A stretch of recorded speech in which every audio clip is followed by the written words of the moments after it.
My mental health took an absolute hit the past 2 years. But my optimism has sort of always been strong. Maybe not always. Definitely not when I'm on my period. It's that time once again where I watch my 26-year-old self watch my 24-year-old self and then speak to me, my 28-year-old self. And then my 28-year-old self, I'm going to talk to my 30-year-old self. So, we're in for a ride. Here we go. Fuck. I'm so stressed. Every 2 years, I do a video series called Dear Future Me, and check in with myself on what I've been doing. This hair in the past 2 years is a statement, I would say. To my future self, my 28-year-old self, about what I wish for her, / whatever she likes to go by. Nothing has gotten more legitimate. I am resting this on a bar stool with a sweatshirt on it. I have to show my setup. I got a tripod and a light. And a lob. Fuck with me, baby. 2 years have passed and I'm still not vegan. 2 years have passed and I'm still not vegan. Fuck. Okay. I'm already gonna say it. At least give me vegetarian. 28-year-old Ava, please. I think that's a big thing to note is that from 4 years ago, No. I feel like if you're doing YouTube, I hope that you're like killing it. I'm feeling a bit disconnected, if I'm honest, Almost 30,000 2 years ago. to the Over 80,000. 24-year-old me. I don't look at numbers in the same way that I used to, which is lovely. I got a dog, old Ava. Look, old Ava, I got Mama. another dog. Come here. Snippy. Come here. She's sleeping. Look at baby Winslow. She's sleeping. Winsetta's right here. Baby Winslow. Oh, Winsetta. And I work every single day. I do not do that anymore. Thank goodness. Honestly, I hope you're still dyeing your hair fun colors and you never stop. Because I like it. I've been liking it for years, so I don't know that that's going to change. At this point, I care more about my curly hair being really healthy and natural rather than dyeing it fun colors at this current stage. By 26, Ava, I'm going to make a bold statement. I want you to be in New York. This is the part I was excited about. First of all, you moved to New York, bitch. Finally. Thank you. You've been wanting this for so long. And we did it. We did it, all of the Avas. You barely had enough money. And then you and Darren started a series on TikTok. This is day one of being a New Yorker.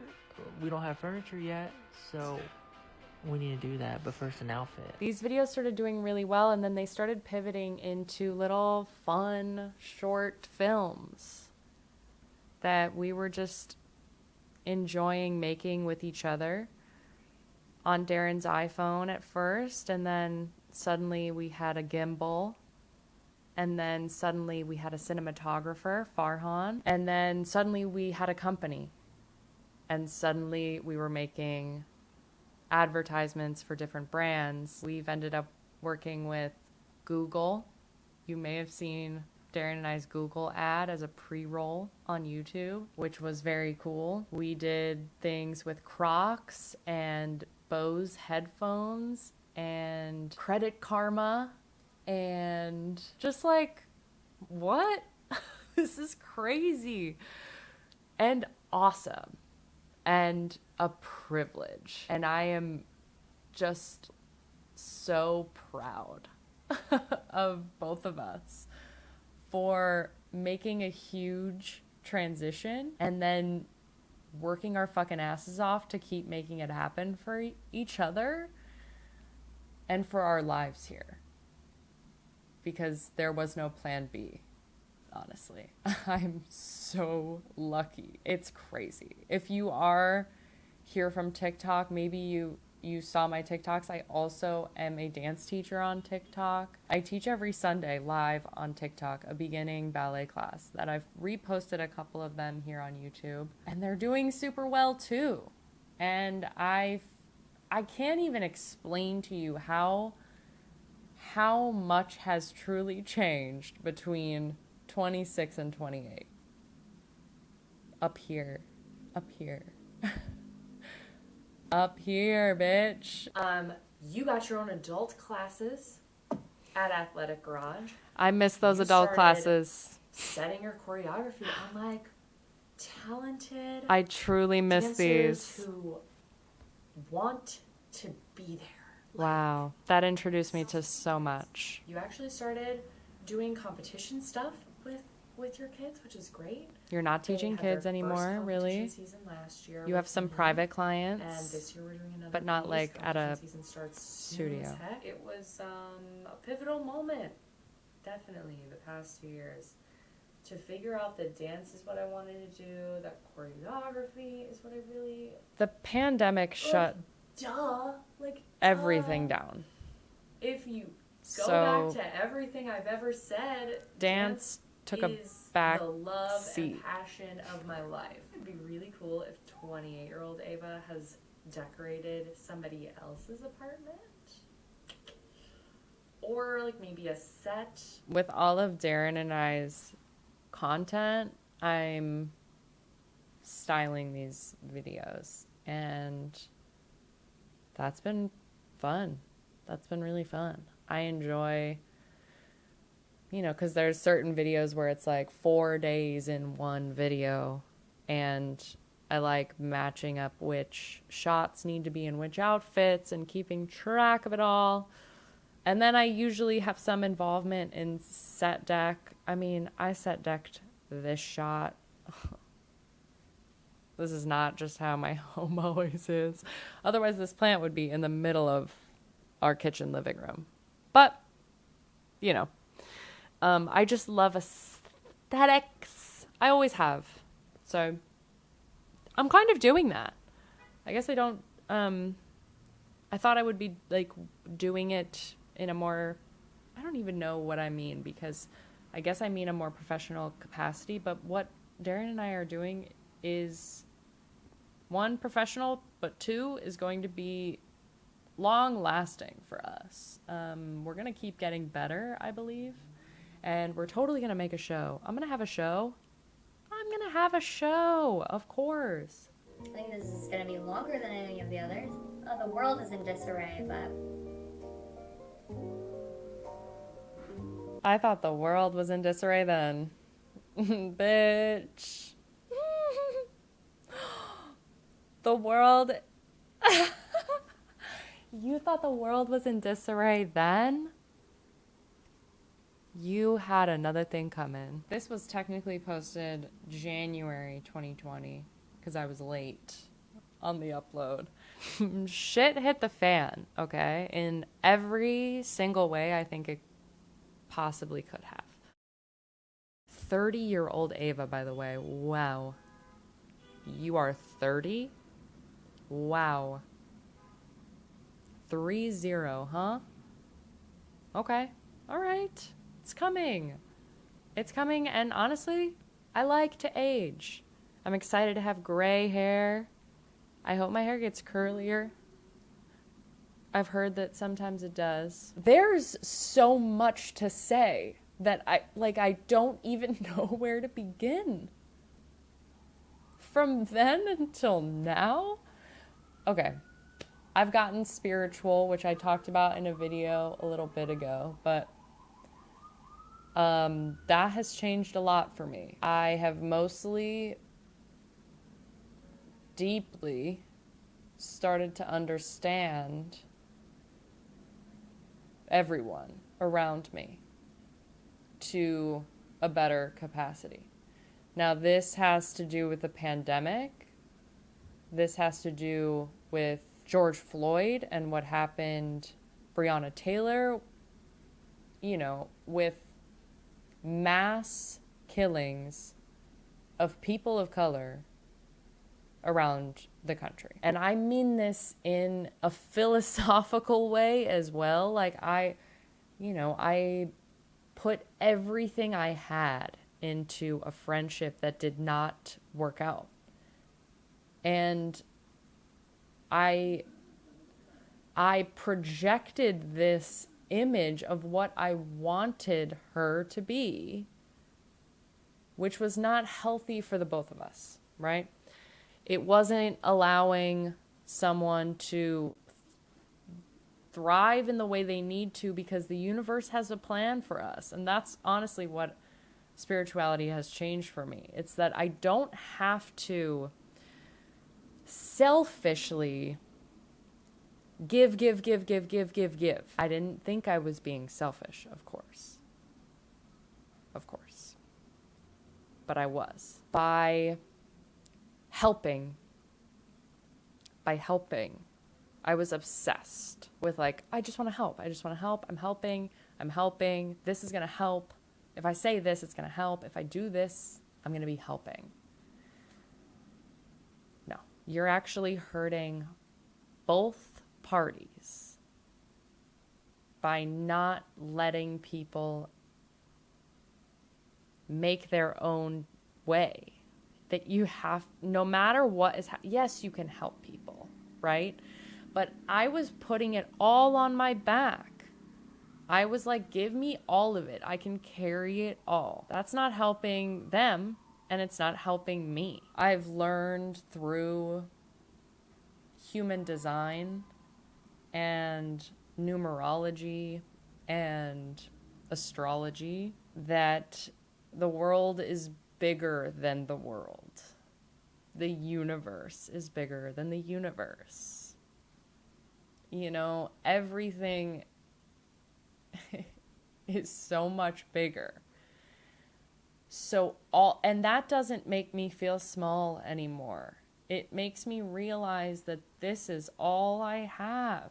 I am all that I have. So I wake up in the mornings now and I do yoga with my friend Emily. How's Emily doing? Is she good? We have for nearly a year now. Can you believe? Yoga with Adrienne. I will cherish you forever and ever. Yoga with Adrienne has also greatly impacted my life and my mindset. Yoga at all. You know, really connecting with my body in the past year has been absolutely revolutionary. I have improved so much as a dancer by trusting myself now, by connecting to muscle groups and bone structure, and really imagining my body for what it is. I never used to accept my body in the way that I accept it now, but I still am wondering where dance fits in for me, because I never felt truly done with it. You know, the pandemic happened and I was dancing through the pandemic. I was performing still. I was doing outdoor performances in parking lots, in lawns. I was doing little video projects in my house, doing like dance videos in my house. That's when I started teaching online, which has been such a beautiful gift. Such a beautiful gift. There is something so special about being able to instruct you and have you feel it in your body rather than look in a mirror. Okay, that is why live classes and pandemic classes were really special, because you had no other choice but to connect inward. And there's something really special about that. That's why I've enjoyed yoga so much as well, is because I don't have a mirror and I don't have somebody next to me to compare and contrast, because that's all I used to do. And now I take ballet with that mindset, where I'm like, I don't have to compare and contrast. I am myself. I am practicing. I'm just practicing. Do you know how much that has changed my life? I used to go to classes like so stressed out that I had to be the best, and I wasn't the best. What are you doing that for? What are you doing that? Who are you doing that for? Because it's not you. No. 30-year-old me, you know what? This is what I'm just like, I know you're good now. That's how it feels. Because spirituality has connected me to something so much deeper than anything I could have possibly explained to old me, to the past me. I would have never been able to convince her of the things that I believe now. I've seen ghosts at this point. I'm talking to spirits. I'm doing Reiki on my dog. Okay? Like, oh my God. I get premonitions. I trust my instincts. I'm feeling psychic. And I do think that this was such a shift in the pandemic. Okay? I know some of y'all feel it too. Where you feel like you can guess when a timer is about to go off. You know, all of these things were little inklings that I was psychic, but I've really tried to tap into it very recently, where I'm just like, this is how to trust yourself, is to go based on the first thing you think. Because the first thing you think is normally correct. Yeah. I trust myself now. 30-year-old me, I hope you are too. And I hope you are so happy. And I hope, like, I have days off now. I hope you're still having days off. That's so important. I love bath time. Are you still taking baths? Get a bath bomb. You know you want one. Are you still writing in your journal? Are you still reading books? You started reading books in the past 2 years. You used to read when you were little. When you were little, you used to read, and then you stopped reading. And now you read again. That's a beautiful thing. I'm so happy for you. I don't know. I moved to New York. Like, I did it. I fucking did it. And I honored... This is how I think I'm making money right now, too, is that I really just honored where I was at. And Darren did, too, at the same time. And we worked together to figure out what our dream life could look like. And we've been living it. And the second we really started living it was when we really started seeing success. I meditate. I mostly meditate to go to sleep. I love it. It makes me so calm and relaxed, and it makes me let things go. But whenever I'm in a tough mood, in a tough headspace, I meditate in the morning, and at least it makes me mindful. You know, maybe it doesn't work. Maybe I'm not like cured. But it makes me mindful, and it makes me just accept the mood I'm in. Your heart is full right now. It really is. You still have bad days. You still have bad moments, you know, of course. Of course. There is still a lot of shitty shit happening on this earth. What else? Darren is absolutely wonderful. Darren's wonderful. You're very happy. You miss your family so dearly. So dearly. All of your family lives away from you. You don't have friends. You have a couple of friends. Hi. My friends. You know who you are. 30-year-old Ava, I hope you have a house. This is just in case, okay? If you're here, great. But what if you had a house? I think you're still in New York. That's my guess. I hope you've gone to a couple countries. You really want to go to Amsterdam soon, and definitely Venice, Italy, please. But you also want to go to Fiji really bad. You want to go to the Philippines really fucking bad. We're going to get there. Maybe not all of those. One or two. You love the park. You're at the park all the time. I hope you're going outside still. You need it. You need to go outside every day. You need to go outside every single day. I hope you're like in therapy. I hope you have a couple of therapists actually. Like I think at this point I believe in like couples therapy and therapy because communication is better than nothing at every turn of your whole life. Don't ghost anyone, okay? Do not do it. Do not do it. Explain. Just explain. 30-year-old Ava, if you've ghosted somebody, you better write them a letter after this because calling you out. Okay, that's it. I think that's it. I really just hope you're happy. The world is really your oyster, and 28-year-old you wholeheartedly believes in you, so I hope that you are still believing in you. Is that everything? Oh, you're non-binary now and you use any pronouns. Right.